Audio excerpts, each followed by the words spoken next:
Absolutely beautiful utility hunter. And there's Terry's stamp with the black pine snake. I think he said African bloodwood handle. I've been gone so long now, I can't find my way back home. What is up, YouTube and everybody on the internets? Me and the old Jay Dizzle got a little bit different video for you today. We are headed to a good friend of mine's place, and I am getting something today that I have waited a long time to get my hands on. So today is a real full circle type moment.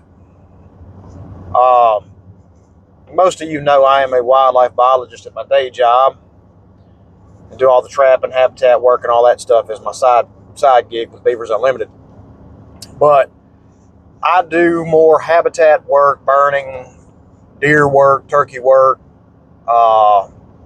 stuff now. But I started my career off,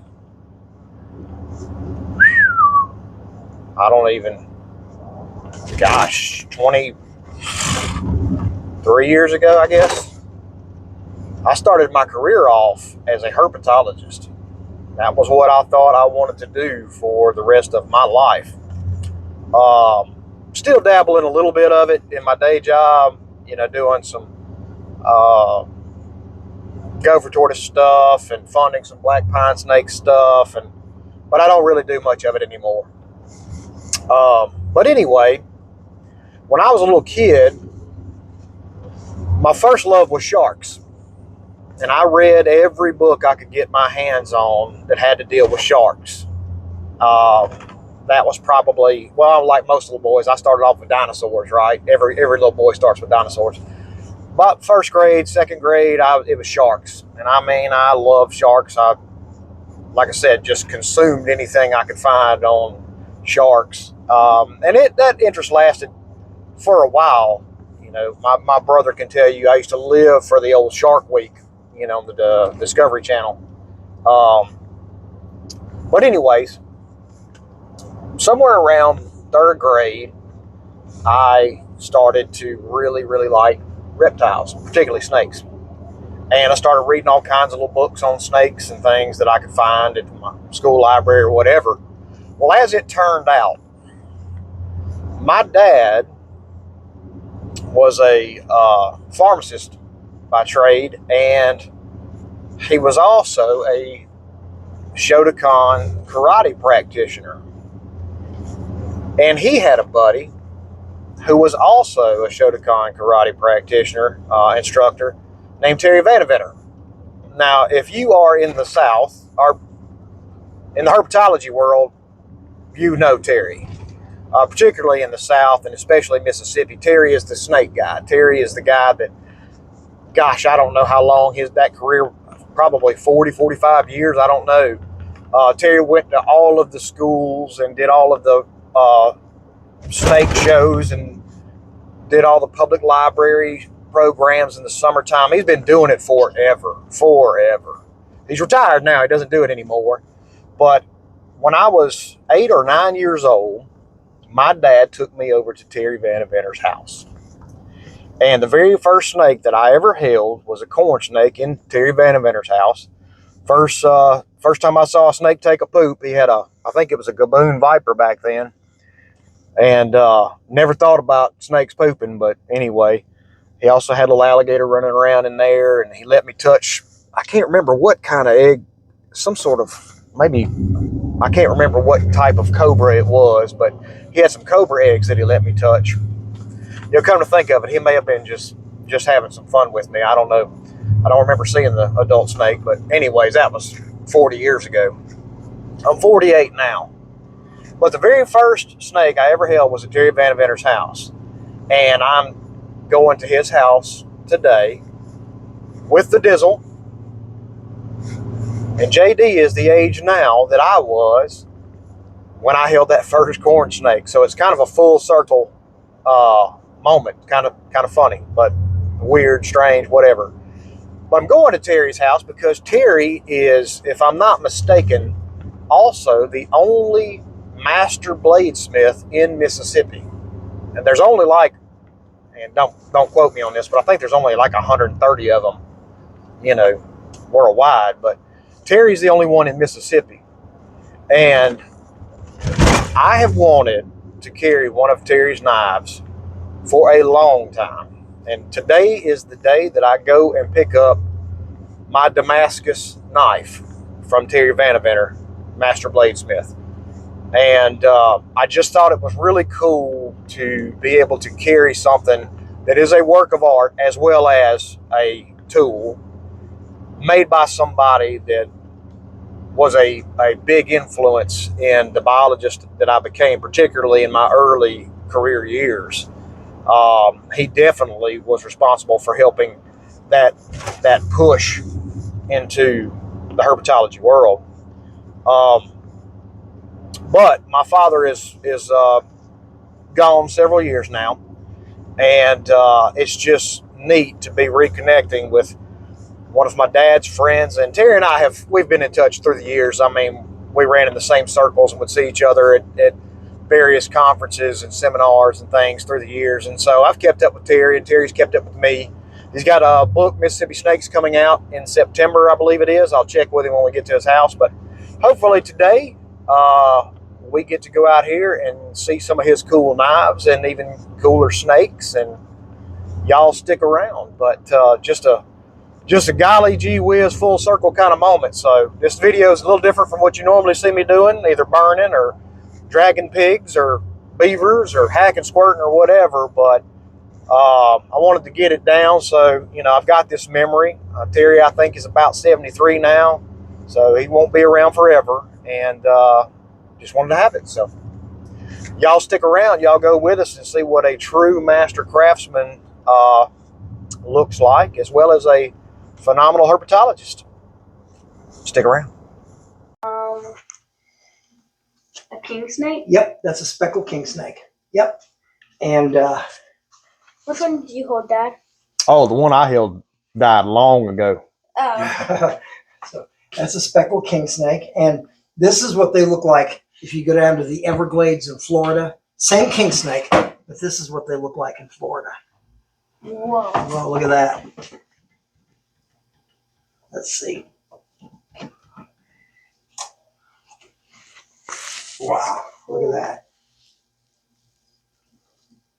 And we call this a South Florida king snake. So if you go to the Everglades or maybe Disney World or someplace like that, that's what they look like down there. And they're the same snake. They're the same species, but and what are they famous for? King snakes. Eating all the other snakes. Eating other snakes. That's what they're famous for. They eat all kinds of things. As a matter of fact, they eat almost anything they find. But if they find a rat snake, corn snake, or a water snake, or a rattlesnake or copperhead, doesn't make them any difference. And they'll gobble it right down head first. So what's the story on these old cages? Oh gosh, I built those 50 years ago at least. It looks like something out of an old museum. Thank you. Really, some of the rarest snakes in the world have been bred in these cages. Yep. I was talking a little bit about you. You were, I know for sure, one of the first, but were you the first to be messing with black pines? I was first to breed black pines. Yeah. Yeah, I was first to breed black pine snakes. And check it out. Whoa. Those are king snake eggs. And those are laid on the 12th of May, so 12th of June, 12th of July. They should hatch. So, Which one is this one? that's another one of these. So, and let's see. This one of your white-sided up here? Yeah. What's this one? Golly. That's well, these are all milk snakes from Yucatan, Mexico. Back up, buddy. And these are real rare. Not rare where they're found, but rare in collections. Oh, wow. Whoa. Isn't that beautiful? Yeah. He moves fast. Yeah, he's kind of jumpy. But they don't get handled a whole lot. When I was doing my programs, I carried my snakes to programs every day, and they were used to it, you know. So, but now I don't do that, and they don't get handled very much. So they stay in their little boxes. There he goes, just like that. He likes the box. So these are all those milk snakes there. Which milk snake was it? Yucatan milk snake. Yucatan. A subspecies Blanchardii, and Boy or girl? Is it a boy or a girl? that one happens to be a girl. Couldn't you tell? No. No. I thought about taking him over to some of the spots over in the Delta to try to find him a red milk, but we didn't do it this year. I didn't either. I couldn't find any. I haven't done it in years. Well, yeah, and it's no fun to go by yourself. No. And a lot of those places are gone now. Yeah. You know, so these are very, very rare. These are Louisiana pine snakes. Are they venomous? Not at all. And they're really old. Those guys are over 20 years old, and they're kind of scrawny. They don't eat very well, and you know, one of these days they're going to pass away for sure. So, What is that? what is that? See, way up there. There's another one in there, but he's really hard to see. I'm trying to find them. That's some of Mr. Terry's jewels right there. How old are you? 9. 9. Okay, my grandson is 8, and he's about your size, but he's much heavier. You can hop up there and look. Okay, you see his head Yeah. on top. Look at the eyes and look above the eyes. Do you see some scales that look kind of that stand up? That's an eyelash viper. Isn't that cool? An eyelash viper, and they come in all different flavors. And what did you say your favorite group of snakes were on the way out here? The anacondas. No, the group of snakes before you said anaconda. Pit vipers. Pit vipers. That's a pit viper. And if you look at him right about, kind of move your head over a little bit and look at him straight on, see that hole right in front of his eye? Yeah. There you go. That's the pit. That's the pit. And if I were to wave my hand in front of him, open the glass and wave my hand, he would see. It's just like that one, except a little bit darker. If I were to reach in there, which I'll hop on down, They are beautiful. move over to here, and this is actually this one. This are the babies of that one, and I got looking, and it's identical to its mother. Really? Yeah, but they come in all these different flavors. You know, you get brown. What about this one? Yeah, that was the yellow one. He's trying to escape. And he's got him a little nook up there, and he's got his head pointing down, waiting for a lizard or a frog to come by. And how do you feed them? Well, these open up, and I've got long tweezers, and I've got snake sticks. So in Spanish, in Costa Rica, they call this oropel, and oropel means gold. There you go. And Which here, one's that? that's the same. These are all the same kind. That's kind of a brownish one, dark green, and that's a light beige colored one. Those are all the same kind of snake. I bet they could mix into sand, and they're hard to see. Well, he wouldn't be in the sand, but he'd be on a tree, on the side of a tree that's that color, or maybe in some leaves and things that are that color. So are you Some are wild, and now these two females are wild, but all these are captive bred. This is a red-tailed boa constrictor, and he's not real brightly colored right now because he's getting ready to shed. See his eyes? They're kind of blue. Because he's a constrictor, he doesn't have venom. He just squeezes them tight Right. He grabs with his mouth and eats it whole. and then wraps around it and squeezes its heart. Like a green anaconda. Absolutely. Same thing. Or like a king snake or a corn snake. They're all constrictors. I have a pet corn snake. You do? Cool. A friend gave it to us.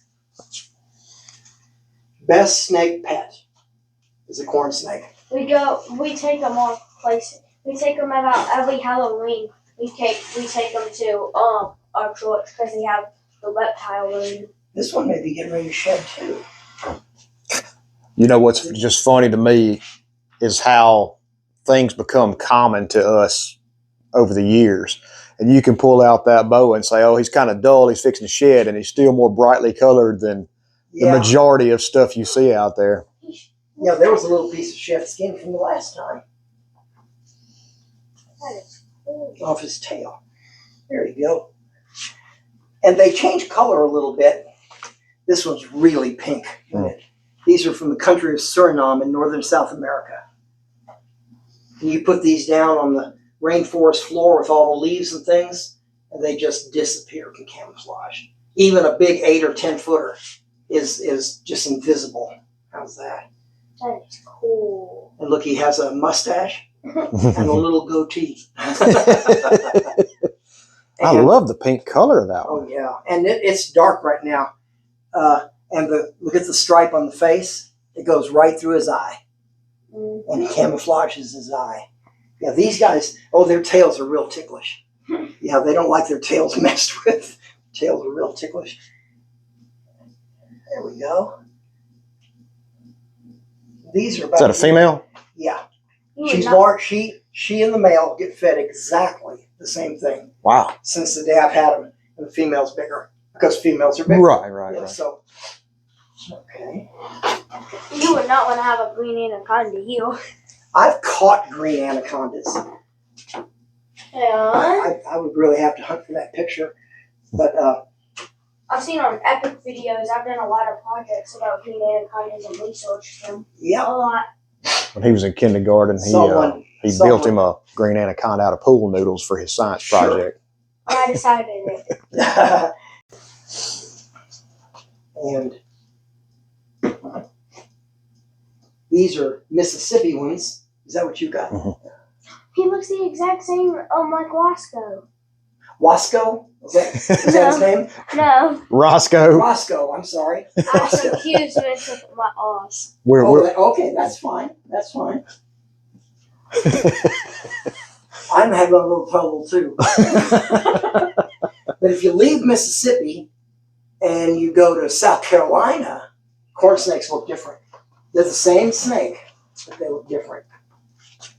Does that look like more like Wasco, Daddy? Or no? No, that's much more red. These are from South Carolina, and they're much brighter red color. See? And when you look underneath, she's full of eggs. I'll show you. She's about to give. See, she's flat up here. I can see them. She's flat here, but she's round everywhere else, and you can actually count them. And my genius grandson, 8 years old, I said, "What does that look like?" And he looked at it, and before I could say checkerboard, he said, "Chessboard." There you go. Yep. That's the thing now, too. The kids are playing chess. 8 years old playing chess. Man. I play chess. I have a whole thing of Duolingo at my tablet, and whenever we have free effort time at school, I just get on Duolingo and it teaches me how to do chess, and I can go against other players on the board and all that. You'll be a grandmaster one day. I'll beat almost all of them. Okay, there's a mouse, but there's an egg. I put 2 live mice in there, and he didn't eat them. Mm. And that's why. That's why. The egg? What kind of snake is that? That's a black racer. What? Oh yeah, we've seen a black racer, but all our dogs. Only for a second. Yeah, I just found these just now. They're real tiny. I'm sure they're not good. All of our dogs eat all of those. That's why normally that snake eats like crazy. The moment I put a mouse in, it does not eat dead food, so I give it live mice. But it handles them okay. And that's why it didn't eat, was because it had eggs. When they have eggs, they have no room inside to feed because they've got so many eggs in them, right? So, and let's see. I never had much luck keeping black racers. I just never could get them. We had one at the house, but Paisley was chomping at it. Talking about keeping them. Oh. Oh, wow. Whoa. This is a speckled king snake. But he's a different type. he's how do I explain this? he's a mistake. Nature made a little bit of a mistake, and this is what came out. And I can reproduce this. I can breed this to other speckled king snakes, and I can get more just like this. And I don't let these go by any means. But people who like to keep snakes like I do, they really like these, and they want them for pets. So sometimes they'll give me money for them. That's kind of nice. That's very nice. And this is one of the big milk snakes. She's getting ready to shed. Right there. That's just like the one from over there. And which one are your favorite snakes, Shield? I really, really like boa constrictors. I've kept a lot of boa constrictors over the years, and I've caught them and I've kept them and had babies. And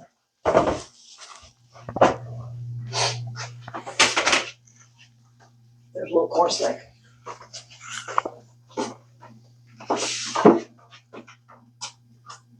That is cool.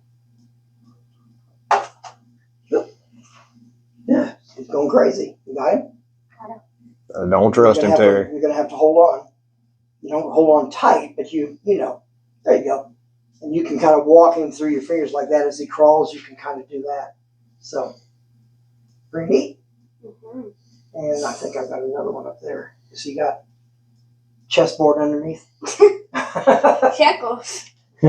Checkers? Oh, They use chess. the same board. Now I was trying to remember driving out here, and that first trip I made to your house, the things that stood out was holding that corn snake, seeing that. I think it was. Did you have a gaboon back in the day? Oh yeah. That's seeing that gaboon viper poop. You know, blew my little mind. And there was some sort of cobra that you had bred. Yeah. I had a number of species of cobras at the time. Okay, so it was a cobra. I'm not making that up in a 9-year-old brain. The gaboon vipers, that's interesting because that's what brought me to Mississippi. Was a girlfriend and I did a cesarean section on a gaboon viper and delivered the baby successfully. And we published it in the London Zoological Society journal. And the director of the zoo saw it and offered me a job. That's what got you to the Jackson Zoo? That was a little bit bigger there. Yep. And you'd be amazed how many gaboon vipers have been given to me in Mississippi. Probably 5 adult gaboon vipers. People get them, and then they go, why did I get them? Exactly. And I end up with them. And I find homes for them. And that's a pretty one there. Oh, yeah, that's gorgeous. Did you have any king cobras? No. Nope.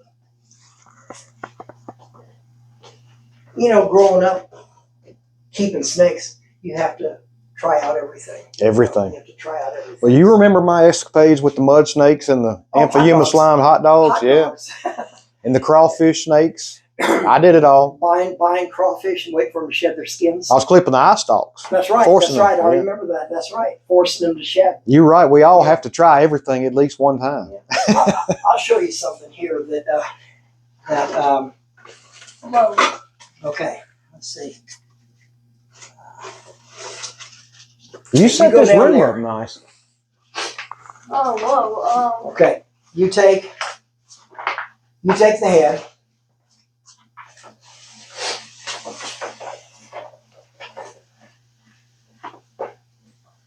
How big was this snake? It's nap. Well, This is Little John, and Little John was a diamondback rattlesnake. He's That's not the little. underneath side, and he was 6 feet 9 inches long. He's not little. Nope, but that was kind of a joke a friend of mine made. His name was John, and I said, I'm going to name him after you. I'm going to call him Big John. Well, John was only about this tall, and he said, no, call him Little John. So we called him Little John. He was a big snake. He never rattled. He never struck at me. Nothing. He was just a kitten. But did I ever trust him? No. No. I never trusted him. No, sir. Never know. Yeah, I'm going to have to talk to Ben's mother about that. Yeah, sir and ma'am. It's horrible. I mean, he knows it, but Yeah, it's hard. Growing up in the north in Illinois, we had a boy who came to our class in 5th grade, and he came from Mississippi. And he said, yes, ma'am, yes, ma'am. And our teacher got after him and said, no, you don't say that. I'm not ma'am. You know, if you knew where ma'am came from, you would be saying that. And he had a real hard time. And I thought, I didn't know that at the time. You know, but later I realized, you know, come on, you know, it's a matter of respect. So. I know when I first started, you know, my first few trips out to like California, out the West Coast, and you'd be in a restaurant or something, and you know, thank you, ma'am, or sir, whatever, and they would get offended about it. Yeah, they don't understand. Come on, we'll go look at some other stuff. Dad told me that you're really good at making knives. I'm pretty so. All of this equipment in here is for making something this big. All this equipment is for making knives. You know what I was really shocked about is I tried to do a little search on you on YouTube, and of course it's tons of snake stuff out there. But you're the only master bladesmith in Mississippi. There is like 2 videos where you hosted a class or something here in your shop. There's nothing out there about you on the knife stuff on YouTube. Yeah, there's about 135 masters, you know, trained, tested, and certified ABS mastersmiths in the world. Just nobody else in Mississippi ever did. There's a couple of journeymen who are the next level, and I tested them and passed them. You know, well, a couple I passed, a couple I didn't. But then they'll come on if they go for it. They'll come on in a couple of years, and they'll come to me and they'll do a performance test where they have to cut a rope and chop 2x4s and that kind of thing. And I sign off on that if they pass. Then they have to go to Atlanta and bring 5 knives and sit them in front of 5 mastersmiths. And I'm one of the ones that make grown men cry. You know, I joke about that, but these guys work hard. They work really, really hard. And when they put those 5 knives out there and 7 of us look them over like we're doing brain surgery on them, you know, we really look them over. And when they don't pass, you have to tell them, and it's really hard. But we always tell them where they went wrong. You know, tell them how to fix it. This is what you need to work on here, and here's the way to do it. So this is a forge. That means that gas goes in there and it lights and goes up to almost 3,000 degrees. And then you shape it. Yep. Over here. Yep. Over here, like a hammer, and forge its shape. And it still is ugly. It's still all black and everything. And then I grind it all off and polish it. I'll show you. And then, Like that. this is a smaller one. The board. I'm sorry? But you made on the whiteboard. Oh, over there? Yeah. Those are designs that I use. And this is 9.5 inches, 5.5 inches. That's a design. And these are different kinds of steel I stack up to make what's called Damascus steel. It's really pretty. I'll show you.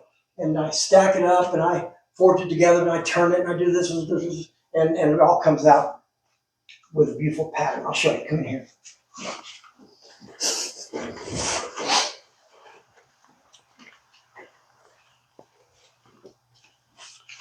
If you, let's see.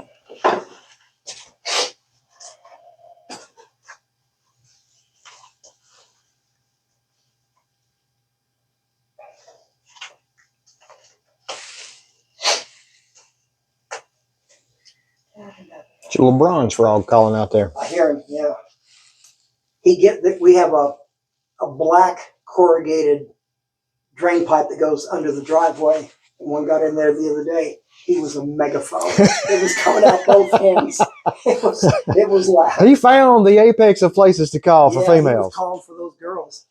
Okay, now these have been forged and ground. Okay. But they just look like regular knives, right? They're not polished or anything. They're just silver, okay?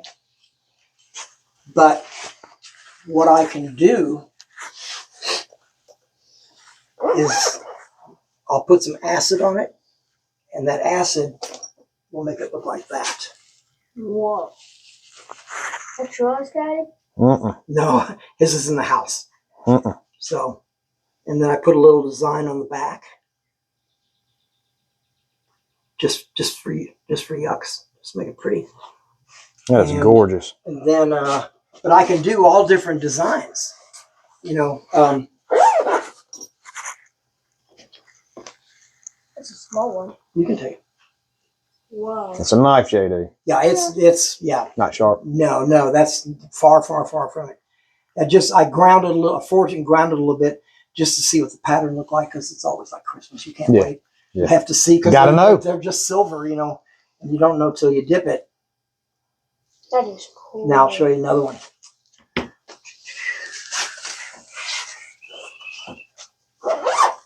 If you need any more of this, you know this is what Aaron does. What's that? Granite marble. If you need any Yeah, more I for your don't counters. need any, but we're getting ready to do 2 countertops that are about this big. Well, about this big, bathroom countertops. And when you have to buy the whole sheet, and it's like 9 feet by 12 feet. It's a giant sheet. And they cut off this much and they keep the rest. And I go, no. I paid for that. The whole That slab. price that's on there right now, I paid for that. And they'll fight you over that. Yeah. You know, so, but Now that's yours, isn't it? no, this is one that's going to New Mexico to the IHS. I like the design. You like that? And on the guard too. And then look there. Oh, yeah, that's even cool. And you know what this is? What? Snake wood. The one that you carry is a buoy shaped like that, though, It's isn't in it? the house. Yeah. Show people going like that.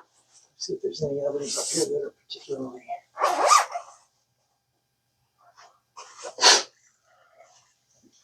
Whoa. Wow. We call that pattern Dog Star. You even put a little snake on it. It's a black pine snake. That's the first baby black pine snake to ever come out of an egg bred in captivity. And but we call that Dog Star. Because some of these patterns have names. You know, so let me see if there's else up here that might be How do special. you make those patterns? Like, do you use some tools to make it? No, they use different. When I stack them up like a deck of cards, when I stack them up, I go 1, 2, 1, 2, 1, 2 with 2 different kinds of steel, and then there's more to it. There's more to it than that. It's and these aren't finished. These aren't polished out yet. That's just a preliminary. That'll be almost black and white when I get done with it. It'll really be bold. Isn't that neat? You can tell that's not finished because it doesn't have those handles. Doesn't have the name on it. Yep. Yep. And on the other side is MS, Master Smith. But Ronnie Musgrove walked by my table one time at the Chimneyville Crafts Festival, and I kind of got his attention. And he came over and I talked to him a little bit. And he looked at the MS on there, and I went, sure. You're the governor. Sure, Mississippi, sure. Didn't correct him. But he didn't know about the origins of the Bowie knife. These big knives are called Bowie knives.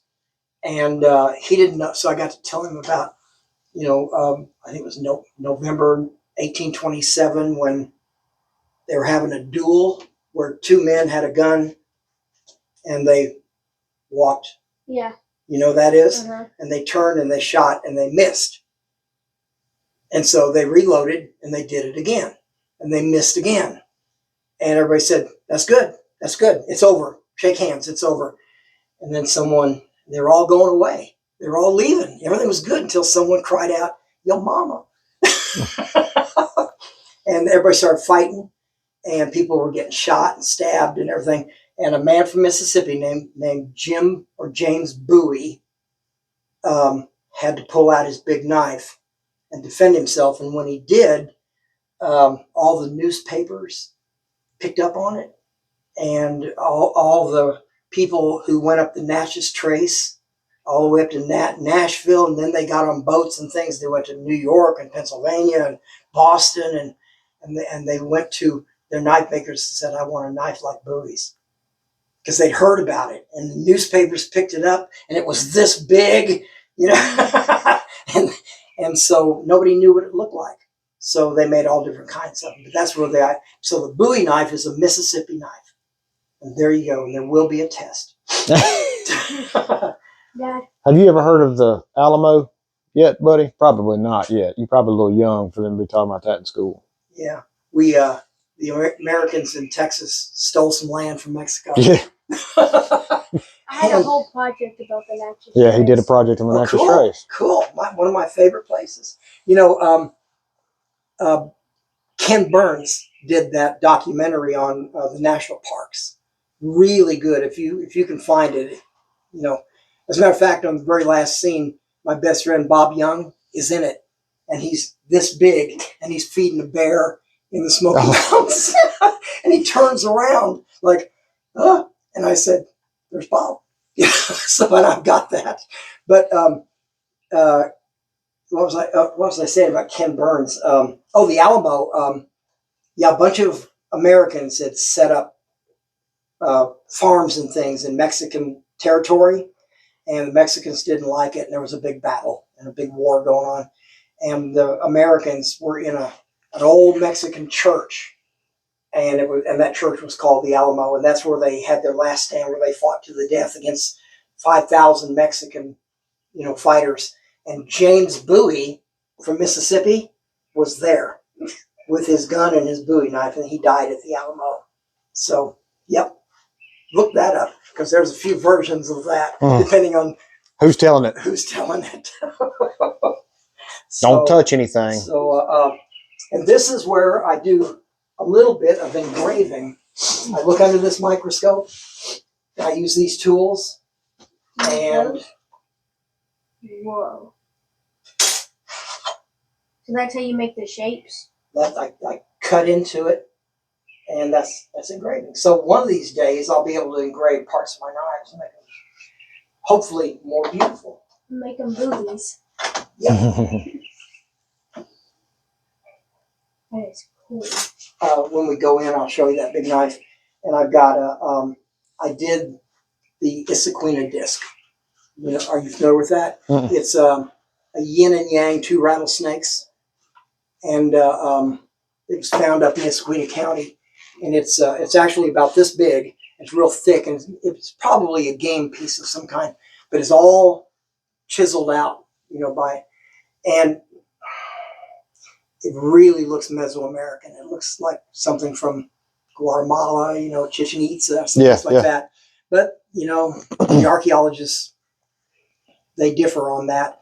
And I'll tell you that, and you can look at it, and I'll tell you, I think it's a plume serpent from southern Mexico, the plume serpent that Quetzalcoatl, that had feathers, and he, took care of the weather and everything like that. But Mississippi archaeologists say they're deer antlers. I'll let you. Come on inside. We'll go inside. It's a little cooler inside. When we donate something like this, it brings a lot of money for their yearly coffers, because they have scholarships for young people, and they have their meetings in various places around the United States and even in Costa Rica. So anyway, one day he just builds this box for me with a rock rattlesnake on top, and this is where I keep my knife. And I like the pattern. I have to clean that up a little bit. What's that look like? What's that pattern look like? A feather. A feather. It sure does. That's called feather pattern Damascus steel.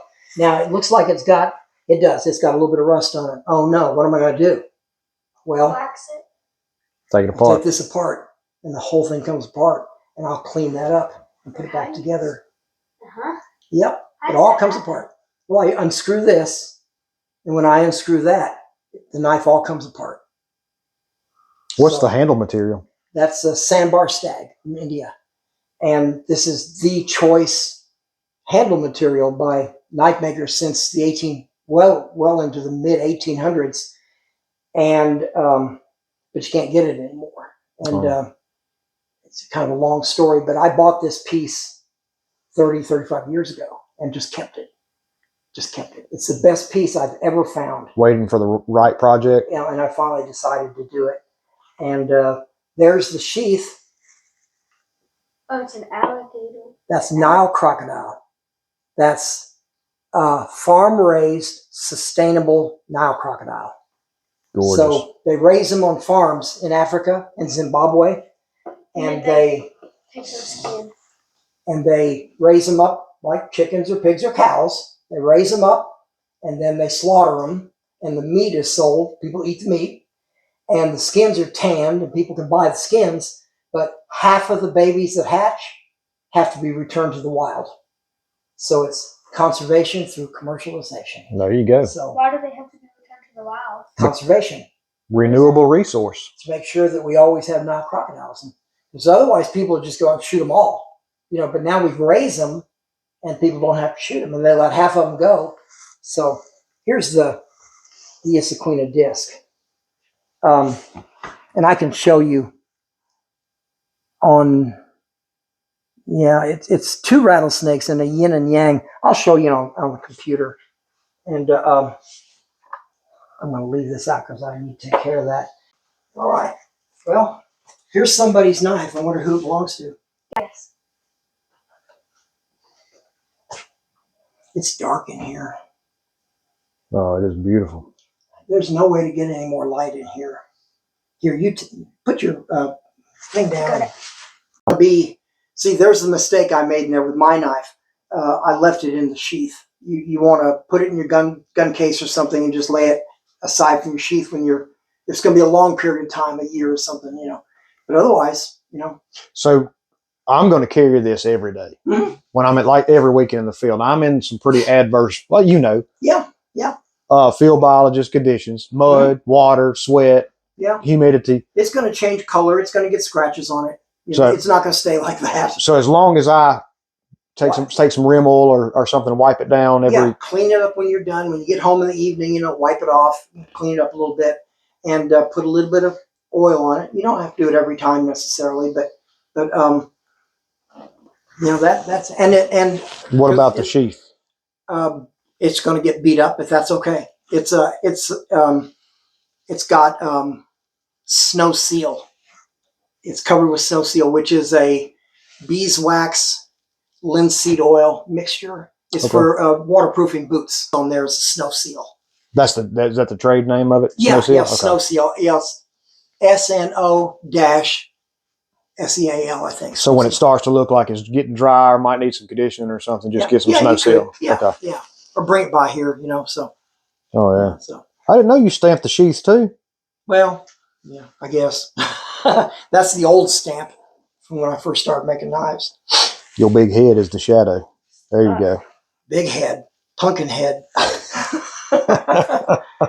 That is absolutely. And the sheath will loosen up with time. It'll let you, and even when it does, when you've got it on your belt, that kind of tightens it up a little bit to keep it from falling out. So it'll pop all the way down in. It's molded. You click in. Oh yeah. There you go. Oh yeah. Yeah. You said it'll loosen up? A little bit. Probably up here a little bit will loosen up. There you go. So. That is exactly what I wanted. Well, good. That's I can't make enough of those. Oh yeah, I get bored with it. Well, honestly, you had to wait for that for a while because I work on it. I get bored. I make so many of them, and I haven't made any in a couple of years. But at Christmas time, and I gave you a little deal on that. But for just a standard one, is like $400. Yeah. And if they want Damascus, it's $600, $800. And but I can't keep enough of them. Like the day before Christmas. So if I'm up to it, I'll make one in like September, and I'll post it and say if anybody wants any of these, because Christmas time it's kind of nice to get something. And there it is. Absolutely beautiful utility hunter. And there's Terry's stamp with the black pine snake. I think he said African bloodwood handle. This thing is gorgeous. I am more than pleased. It came out phenomenal. Well worth the wait. That man is an artist. Appreciate y'all watching. If you're interested in one of Terry's handcrafted knives, you can find him on Facebook. And he's not hard to find. You just Google Terry Vandeventer. Vandeventer. Phenomenal knife maker. And phenomenal herpetologist. Appreciate y'all watching.